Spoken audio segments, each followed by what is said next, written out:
It seems like ceremony plays a big role, and maybe you should talk a bit about ceremony because, it sounds like all your ayahuasca experiences were in the context of ceremony. How do you see Yes, ceremony? absolutely.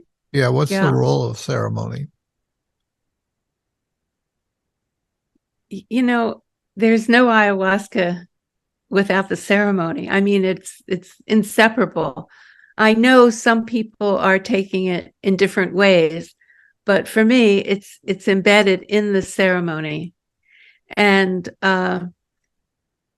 and the Shipipo ceremony involves singing Icaros, and a number of the other um, traditional approaches, different tribes involve singing sacred songs.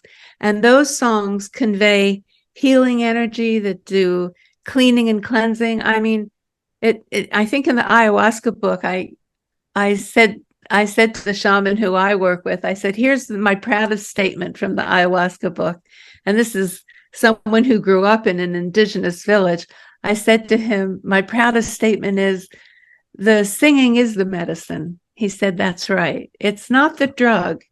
Uh, It's the singing, it's the ceremony, it's the whole energy involved in that. yeah, And so we have to get out of our Western approach that it's the drug. And of course, yeah, the research is all about the drug. right, And we need that right. research. We do need to understand that. But we also have to have an openness to the power of the ceremony as well. Who do you see as the audience for this second book?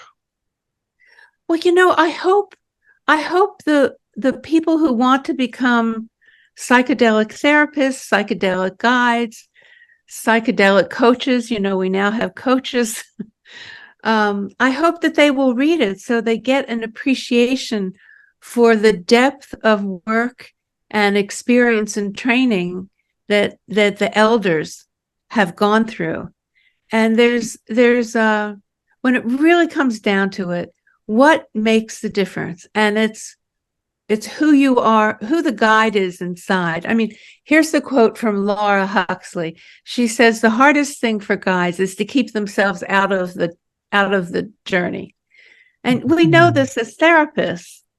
And we also know it's not necessarily the technique. It's the therapist's own personal capacity for relationship with the client and the therapeutic alliance. And so it's the same thing with the guide, the elder sitting next to you and when you're working.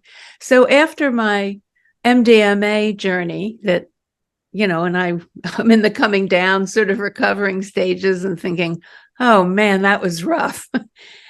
That woman elder I was working with worked on me for about an hour, clearing energy. So I don't understand exactly what she saw, what she was doing, but it felt wonderful. And at the end of that hour, the end of the session, I felt so light and healed.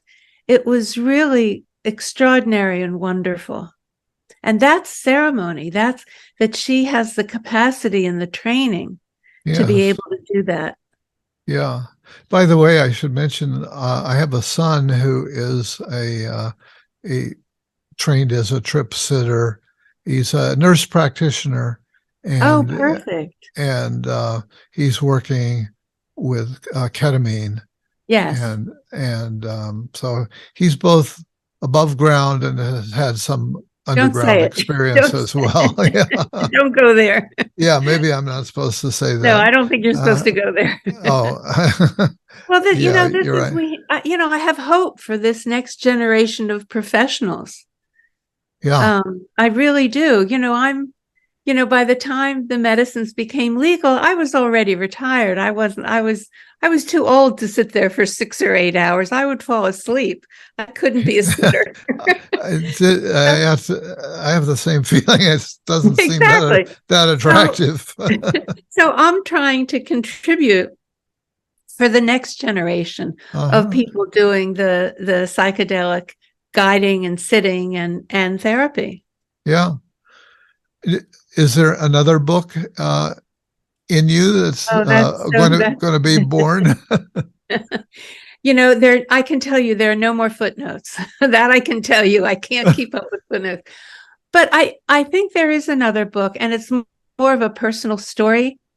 And here's the theme of the book Okay. is that psychedelics are a part of a whole life. Now, you made a decision to stop. And, as you say, you haven't used them in years. Yeah. But I came back around to use them again. Yeah. And this is how people in the underground, they might come in, they might do a journey once a year. When I interviewed Kendra Smith, she was in her late 90s. She was very nostalgic. She said, the last journey I did, I was 85. I'd love to do another one. So Uh-huh. Okay.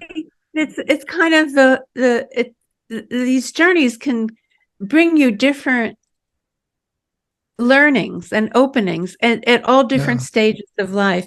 And Albert Hoffman, who synthesized LSD 25, he lived to the ripe old age of 102. And when he was 97, he did an acid trip.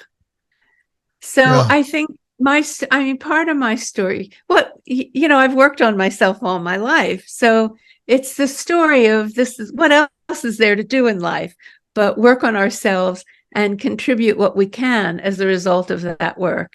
And for me, psychedelics are a major part of that, as well as doing therapy and being in therapy.